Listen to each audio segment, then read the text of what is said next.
오늘 우리에게 주신 하나님의 말씀은 누가복음 18장 9절에서 14절까지 말씀입니다. 또 자기를 의롭다고 믿고 다른 사람을 멸시하는 자들에게 이 비유로 말씀하시되 두 사람이 기도하러 성전에 올라가니 하나는 바리새인이요 하나는 세리라. 바리새인은 서서 따로 기도하여 이르되 하나님이여 나는 다른 사람들 곧 토색, 불익, 간음을 하는 자들과 같지 아니하고 이 세리와도 같지 아니함을 감사하나이다.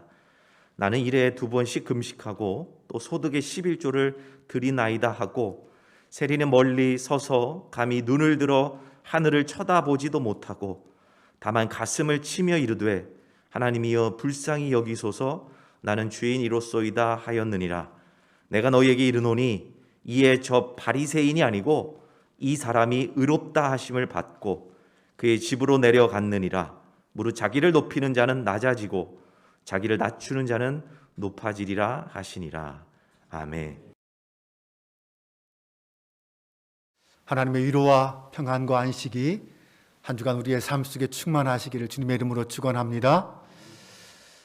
오늘은 바리새인과 세리의 비유의 말씀을 가지고 천국은 의롭다 하심을 받은 자의 나라입니다 라는 말씀을 나누려고 합니다. 예수님 당시에 신약시대의 유대교 내에는 바리새파, 사두개파, 열심당, 에세네파 같은 여러 분파들이 있었습니다. 당시 유대인들은 강력한 정치적 메시아의 출현과 그 메시아로 인하여 이루어질 이스라엘 왕국을 고대하며 기다리고 있었습니다. 그런 기대감은 다양한 종교의 형태로 발전하였고 그들은 각기 나름대로 세력을 유지하며 영향력을 발휘하였습니다. 그 중에 예수님과 가장 대립했던 사람들은 율법주의자인 바리새인들이었고 또한 제사장 그룹으로서 종교적 기득권을 가지고 있던 사두개인들이었습니다. 특히 이 바리새인들은 당시 이스라엘에서 가장 엄격하고 영향력이 컸던 세력이었습니다. 그런데 신약 성경은 그들을 결코 긍정적으로 묘사하지 않았습니다. 세례 요한도 그들에 대해서 독사의 자식들아 누가 너희를 가르쳐 임박한 진노를 피하라 하더냐, 그러므로 회개에 합당한 열매를 맺고 속으로 아브라함이 우리 조상이라고 생각하지 말라, 이렇게 책망하였습니다. 예수님도 공생의 기간 동안 수없이 그들과 대립하였고 예수님의 인기가 높아지자 바리새인들은 예수님을 배척하기 시작합니다. 그리고 나중에는 예수님을 죽이려고 모의까지도 했습니다. 심지어 예수님이 부활하신 이후에 초대교회가 시작되었을 때도 바리새인들은 여전히 예수님을 경멸했습니다. 사도행전 7장 58절 이하를 보면 5사람 사울이 최초의 순교자인 스데반의 돌에 맞아 죽는 그 광경을 목격한다라는 그런 말씀이 등장합니다. 이 스데반의 순교는 사울이 그리스도인들을 잔인하게 박해하는 시작에 불과했습니다. 이 사울은 바리새인의 가문에서 태어나 어릴 때부터 바리새인의 교육을 받았고 일평생 모세의 율법을 지키기로 작정한 사람이었습니다. 그는 자기 자신을 소개할 때 나는 8일 만에 할례를 받고 이스라엘 족속이요 베냐민 지파요 히브리인 중에 히브리인이요 율법으로는 바리새인이요 열심으로는 교회를 박해하고 율법의 의로는 흠이 없는 자라, 이렇게 말할 만큼 그는 뼛속까지 바리새인이었습니다. 그렇게 바리새인의 가문에서 태어난 사울은 젊었을 때부터 두각을 나타냈습니다. 그는 초기 기독교인들을 억압하고 잡아들일 수 있는 그 권한을 대제사장으로부터 위임받아 많은 성도들을 감옥에 가두었고 어떤 때는 성도들의 죽음에 찬성표를 던졌습니다. 그가 그런 결정권을 갖고 있는 것으로 보아서 아마 사울은 사내들인 공회의 의원이었던 것 같습니다. 그는 누구보다도 이 바리새주의의 열심이었고 그만큼 기독교에 대해서 증오심이 컸습니다. 물론 이 모든 일은 그가 다메섹으로 가는 길에 예수님을 만나기 전에 있었던 일들입니다. 그 만남을 통해서 사울은 사도 바울로 즉시 변화되었습니다. 바울은 그 후에 빌립보서를 통해서 자신이 바리새인으로서 스스로 의롭다 되려고 노력했던 그 모든 노력들을 배설물로 여긴다, 이렇게 고백했습니다. 이것이 변화된 바울의 바리새인에 대한 평가였습니다. 성경은 처음부터 끝까지 이 바리새주의와 기독교는 결코 혼합할 수 없다라는 것을 강력하게 이야기합니다. 왜냐하면 바리새주의의 핵심 원리가 기독교 기본 진리와 정면으로 충돌하기 때문입니다. 물론 그렇다고 해서 이 바리새인주의가 가장 잘못된 종교라는 의미는 아닙니다. 오히려 바리새인들은 옳은 것을 많이 가르쳤습니다. 그들은 분명히 성경적 근거의 성경에 근거한 신념을 가지고 있었습니다. 예수님께서도 무엇이든지 그들이 말하는 말은 행하고 지키되 그들이 하는 행위는 본받지 말라라고 하셨습니다. 바리새인들은 하나님의 율법을 완전히 무시하고 정통에서 벗어난 그런 어떤 사이비 집단이 아니라 율법의 가장 작은 것부터 철저하게 지키려고 노력했던 전통주의자요 이상주의자들이었습니다. 그들은 모든 우상 숭배를 거부했고 가장 열심히 성경을 연구하고 가르쳤습니다. 다만 예수님과 그들이 부딪혔던 이유는 그들이 미신을 섬겼기 때문이 아니라 그들이 성경적 진리를 은밀하고도 교묘하게 왜곡시켰기 때문이었습니다. 그럼 예수님이 이 바리새인들을 그렇게 철저하게 경계하고 책망했던 이유가 무엇일까요? 이 바리새인들은 겉모습을 갖추는 데는 타의 추종을 불허할 만큼 뛰어났습니다. 그들은 겉으로 드러나 보이는 것에 가장 큰 관심을 기울였습니다. 그들은 스스로의 불의를 감추고 자신의 은밀한 죄를 종교적 행위로 적당히 가리는 재주가 있었습니다. 그러면서 그들은 다른 사람의 죄에 대해서는 인정, 사정 없이 비난했습니다. 율법에 깊은 관심을 기울였고 율법의 세밀한 조항을 지키는 것을 크게 과장해서 드러나 자랑하는 것이 그들의 특기였습니다. 율법을 죄를 가리는 용도로 사용하는 것은 본래 율법의 취지를 완전히 거꾸로 뒤집는 것입니다. 본래 율법의 목적은 죄를 드러내고 부패한 죄의 속성을 보여주는 데 있었습니다. 하지만 그들은 율법을 자기들의 숨겨진 죄를 자기들의 속마음을 숨기는데 그 율법을 사용했습니다. 다른 사람과 자신을 비교하면서 자신 스스로의 의로움을 나타내고 자신들의 죄는 적당히 숨겼습니다. 율법에 온전히 헌신하는 척하면서 그것으로 자신들의 잘못을 적당히 은폐하려고 했던 것입니다. 율법의 외형적인 규정에만 관심을 기울였지 율법의 근본 정신에는 관심이 없었습니다. 그 핵심 원리를 무시하였던 것입니다. 그들은 율법을 통해서 자신의 엄청난 죄악을 깨닫고 겸손하게 하나님 앞에 나아야 마땅했지만 오히려 그들은 그 율법을 자신의 큰 자부심을 갖는 수단으로 전락시켰습니다. 예수님은 그들에게 화 있을진저 외식하는 서기관과 바리새인들이여 회칠한 무덤 같으니 겉으로는 아름답게 보이나 그 안에는 죽은 사람의 뼈와 모든 더러운 것이 가득하도다. 이와 같이 너희도 겉으로는 사람에게 옳게 보이되 안으로는 외식과 불법이 가득하도다 라고 책망하셨습니다. 이 바리새인들도 다른 사람들과 똑같은 죄를 짓는 죄인이었습니다. 자신들이 그토록 경멸하던 이 세리와도 같은 부정한 죄인들이었습니다. 그들도 구원받지 못한 부패한 죄인이요 영적으로 눈먼 사람들이었습니다. 잘 꾸민 율법주의로 인간의 눈에는 그 사악함이 드러나지 않고 숨겨질 수 있지만 하나님은 결코 속일 수 없었습니다. 오늘 비유에서 예수님은 이 성실하고 열심인 이 바리새인의 모든 선한 행위는 무가치했고 자신의 죄를 고백한 죄인 세리는 의롭다 하심을 받고 성전을 내려갔다라고 말하고 있습니다. 이러한 가르침은 당시의 구원에 대한 유대인들의 가르침을 완전히 뒤엎는 결론이었습니다. 예수님은 스스로 자신이 의롭다고 믿고 다른 사람을 멸시하는 이 바리새인들의 교만을 꺾으시려고 이 비유를 말씀하신 것입니다. 유대인들은 죄인이 의롭다함을 받는 것은 불가능하다고 생각했습니다. 그들은 죄를 속량받는다는 것이 무엇인지 몰랐습니다. 율법의 관점에서 보면 용서는 도저히 불가능한 일이었기 때문입니다. 하나님은 친히 이스라엘에게 너희는 거룩하라.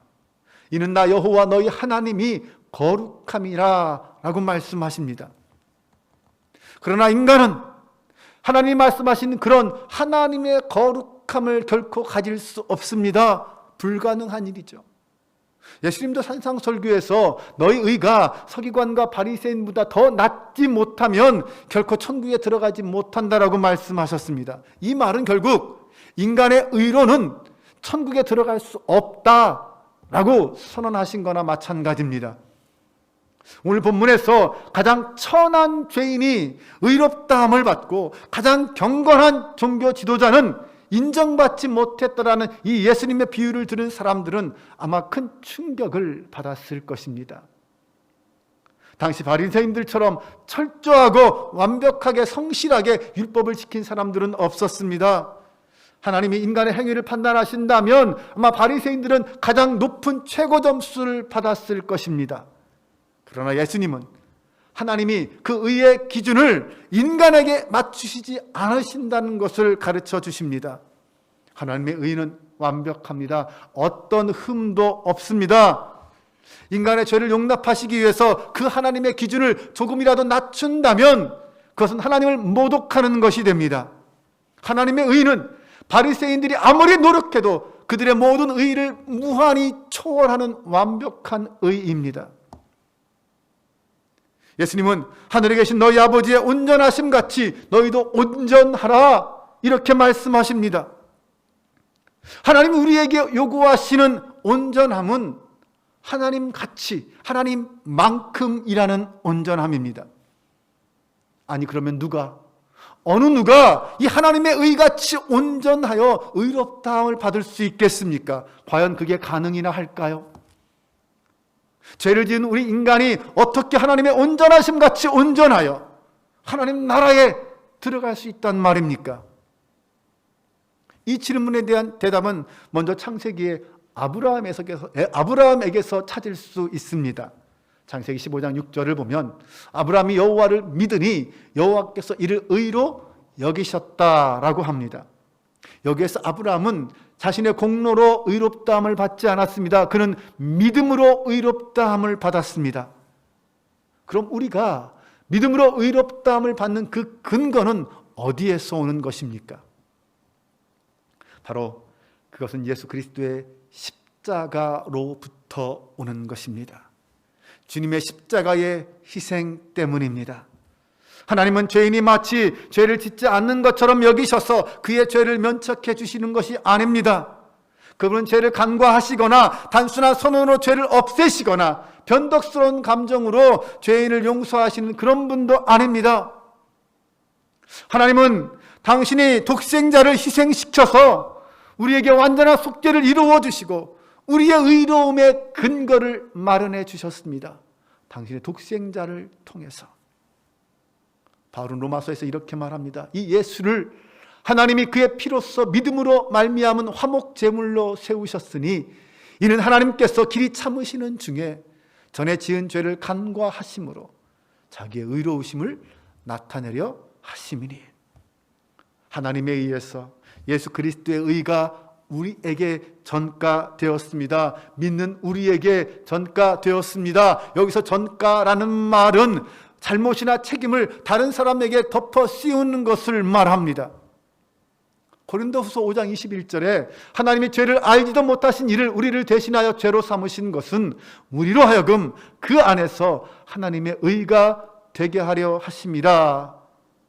네, 하나님이 예수님으로 하여금 우리의 죄를 대신 지게 하신 것은 그 예수님의 의를 우리에게 전가시켜서 우리로 하여금 하나님의 의가 되게 하시기 위함이었습니다. 예수님 비유의 마지막 부분에서 이에 저 바리새인이 아니고 이 사람이 의롭다 하심을 받고 그의 집으로 내려갔다라고 하십니다. 이 사람, 이 세리는 본래 절망적인 죄인이었습니다. 그는 재물에 눈이 멀어서 동족들을 배신한 반역자였습니다. 그는 오늘 그 어떤 종교 의식을 행하거나 죄를 속죄하려고 어떤 노력을 하거나 공로를 세우지도 않았고 애쓰지도 않았습니다. 그런데 그가 하나님으로부터 옳다 인정함을 받았습니다. 어떻게 이런 일이 가능합니까? 죄인이 어떻게 하나님 앞에서 의롭다함을 받을 수 있다는 말입니까? 오늘 본문에 등장하는 이 세리와 바리새인을 비교해 보면 그들은 모든 면에서 서로 완전한 대조를 이루고 있습니다. 그들의 사회적 신분이나 기도하는 자세, 기도의 내용을 살펴보면 정말 극과 극을 이룰 만큼 대조를 이룹니다. 신분으로 보면 이 바리새인은 상류층에 속한 사람입니다. 그래서 차교 모임의 귀한 손님으로 대접받았습니다. 그러나 이 세리는 바리새인 중에 이 이스라엘 백성들 중에서 이스라엘 사회에서 어느 누구에게도 인정받지 못하고 멸시를 받았습니다. 그들은 로마로부터 세금 징수를 위임받아서 백성들로부터 얼마 이상의 세금을 거두고 그것을 로마의 받침으로 부당한 재물을 챙기는 배신자였고 범죄자였고 로마의 앞잡이로서 부정한 죄인들이었습니다. 그들은 도덕과 윤리를 완전히 저버린 사람들이었고 동포들의 눈에 보기에 그들은 하나님으로부터 가장 멀리 떨어져 있는 존재들이었습니다. 아무리 많은 재물을 모아서 부자가 되었다 할지라도 그들은 사회적 지위를 인정받지 못했고 유대 사회에서는 왕따, 천한 사람 취급받았습니다. 모든 종교적인 활동과 사회적 관계로부터 배척당했습니다. 그리고 이들의 기도하는 모습을 살펴보면 바리새인은 서서 따로 기도했다고 합니다. 그는 성전 안뜰에서 성소와 가장 가까운 곳까지 들어가서 거기에서 서서 따로 기도했습니다.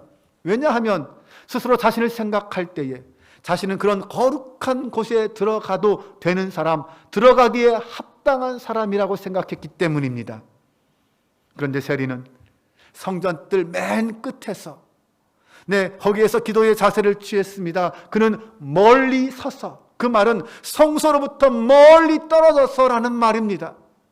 그는 멀리 서서 감히 고개도 들지 못하고 하늘을 쳐다보지도 못하고 기도했습니다. 왜 그랬을까요? 그는 스스로 자기 자신이 사람들과 하나님 앞에 감히 나설 수 없는 존재, 죄인이라는 사실을 알았습니다. 자신의 사회로부터 그리고 하나님으로부터 버림받은 존재라는 사실을 알고 있었습니다. 그는 죄책과 수치심에 짓눌려서 감히 고개조차 들지 못했습니다.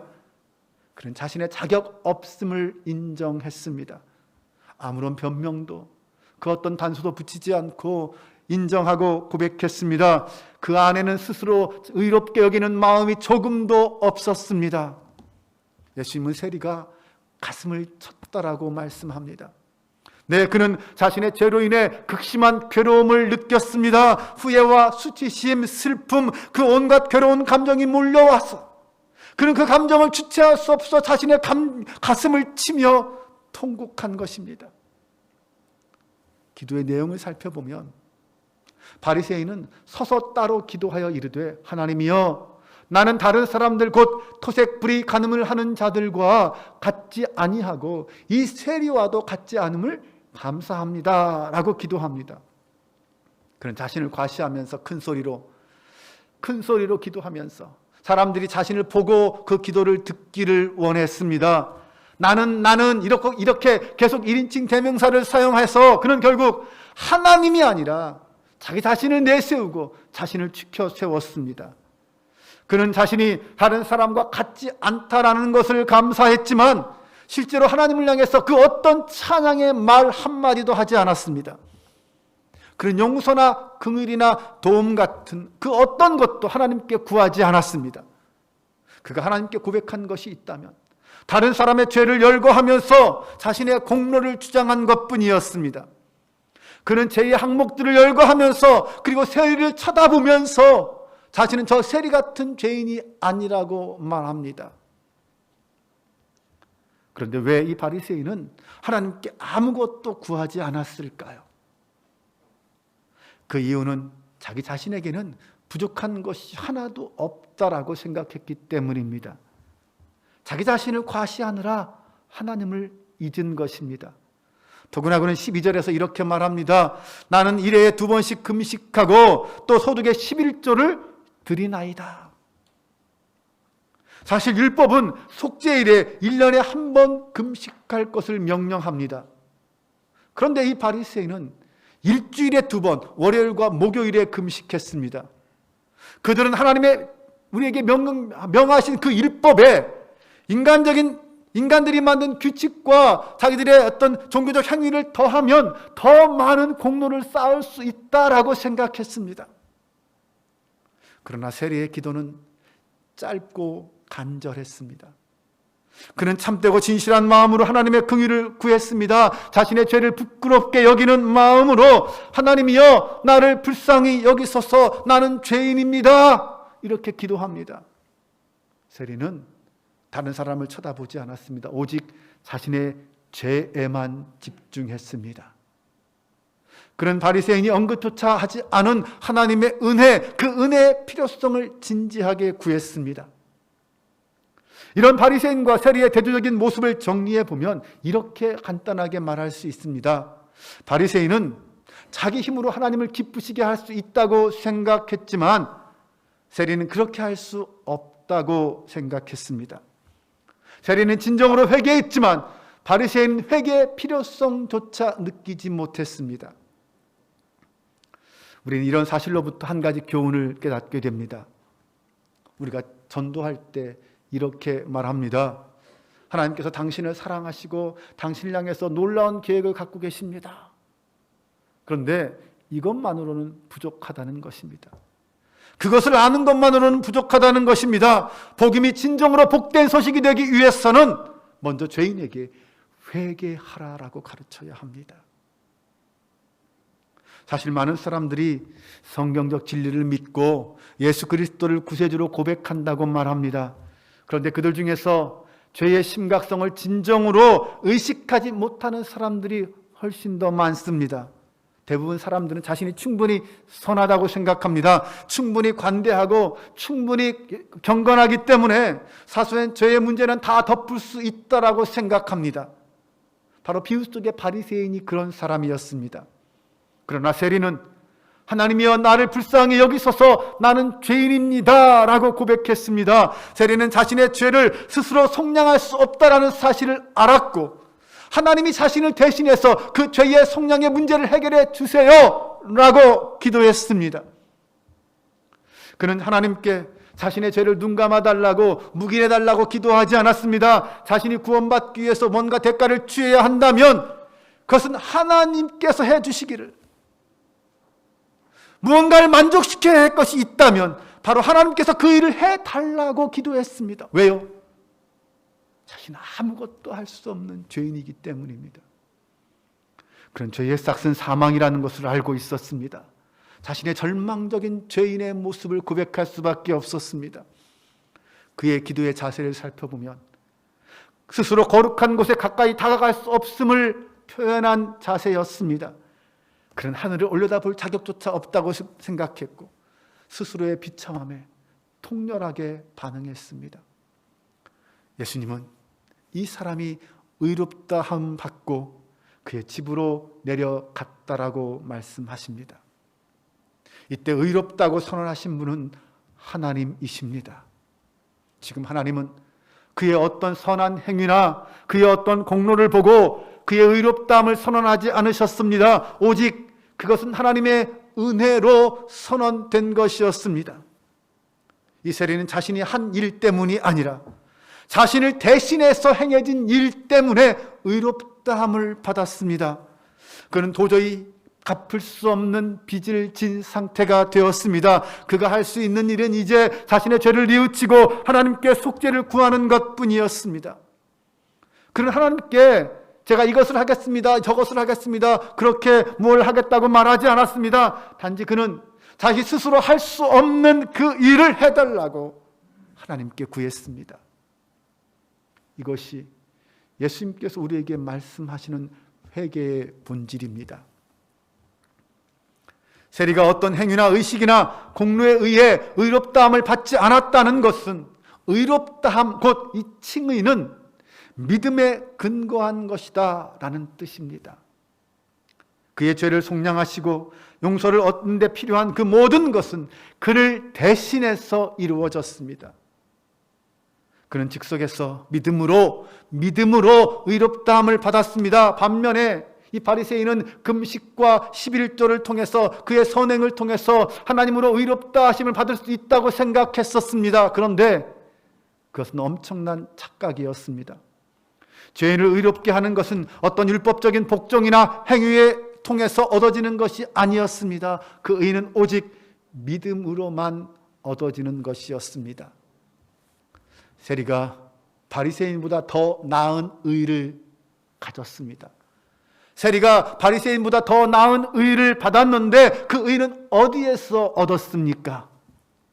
배신자 세리가 어떻게 하나님 앞에서 의롭다함을 받았습니까? 대답은 오직 하나입니다. 그는 자신의 의가 아닌 다른 사람 그 누구의 의를 덧입었을 뿐입니다. 그의 의가 세리에게 전가되었습니다. 그렇다면 누구의 의가 그에게 전가되었을까요? 그것은 세리의 죄를 대신 짊어지고 하나님의 형벌을 감당해야 했던 흠없는 어떤 대리자의 완벽한 의였습니다. 복음은 그 대리자가 예수 그리스도라고 선언합니다. 세리가 의롭다 하심을 받을 수 있었던 길은 오직 이 한 길뿐이었습니다. 하나님이 그를 의롭다고 선언하시고 그에게 그리스도의 완전하고 온전한 의를 전가시켰고 그의 모든 불의를 제거해 주셨고 그를 정죄로부터 구원해 주셨습니다. 이 모든 일은 오직 은혜로만 이루어진 일이었습니다. 이것이 칭의의 의미요, 이것이 참된 복음입니다. 죄인이 할 수 있는 일은 그리스도께서 완전한 속죄를 이루어 죄에 대한 하나님의 진노를 만족시키셨다는 사실을 깨닫고 회개하는 믿음으로 그 은혜를 받아들이는 것뿐입니다. 이제 예수님은 마지막 간단한 잠언으로 이 비유를 마무리하십니다. 무릇 자기를 높이는 자는 낮아지고 자기를 낮추는 자는 높아지리라. 여기서 높아진다라는 말은 의롭다함을 받는다라는 뜻입니다. 누구도 하나님 앞에 자신의 의를 내세울 수 없습니다. 오직 하나님만이 예수 믿는 자를 의롭다 하십니다. 네, 예수님의 십자가를 의지하며 회개하는 믿음으로 스스로 자신을 낮추는 자는 그렇게 하나님으로부터 의롭다 인정받을 수 있습니다. 오직 하나님만이 스스로를 높일 수 있고 인간을 높일 수 있습니다. 사람이 스스로 자신의 힘으로 높아지려고 한다면 결국 그는 실패하고 말 것입니다. 자기 스스로를 높이는 자, 자신의 힘으로 구원받을 수 있다고 생각하고 의를 얻을 수 있다고 생각하고 옳다 인정받을 수 있다고 생각하는 그 사람은 낮아질 수밖에 없습니다. 그런 사람은 하나님의 심판과 영원한 정죄와 형벌 아래에 낮아질 수밖에 없습니다. 왜냐하면 우리 하나님은 교만한 자를 대적하시되 겸손한 자에게 은혜를 주시는 분이기 때문입니다. 정죄당하는 자는 스스로 선하다고 생각하고 구원받는 자는 스스로 악하다고 생각합니다. 정죄당하는 자는 자신이 하나님 나라에 들어갈 자격이 있다고 믿고 구원받는 자는 자신은 하나님 나라에 들어갈 자격이 없다라고 믿습니다. 정죄당하는 자는 공로를 세워 영생을 얻을 수 있다라고 생각하고 구원받는 자는 영생은 하나님의 선물이라고 생각합니다. 정죄당하는 자는 하나님의 칭찬을 구하지만 구원받는 자는 하나님의 용서를 구합니다. 이제 말씀을 정리합니다. 오늘 나의 신앙은 누구의 신앙입니까? 바리새인입니까? 세리입니까? 오늘 우리의 신앙이 세리 같은 신앙이 되기를 축복합니다. 저는 믿습니다. 오늘 저와 여러분의 신앙이 하나님 앞에 세리의 믿음을 갖고 있기에 우리가 하나님 앞에 느끼는 그 모든 은혜가 얼마나 크고 감사한지 모릅니다. 그 은혜를 알기에 시간이 지날수록 성숙해질수록 더 겸손해지고 더 낮아지는 저와 여러분의 신앙이 되시기를 주님의 이름으로 축원합니다. 오늘 우리가 반드시 기억해야 할 말씀입니다. 에베소서 2장 8절과 9절 말씀을 다 같이 봉독함으로 오늘 말씀을 마치겠습니다. 너희는 그 은혜에 의하여 믿음으로 말미암아 구원을 받았으니 이것은 너희에게서 난 것이 아니요 하나님의 선물이라. 행위에서 난 것이 아니니 이는 누구든지 자랑하지 못하게 함이라. 아멘.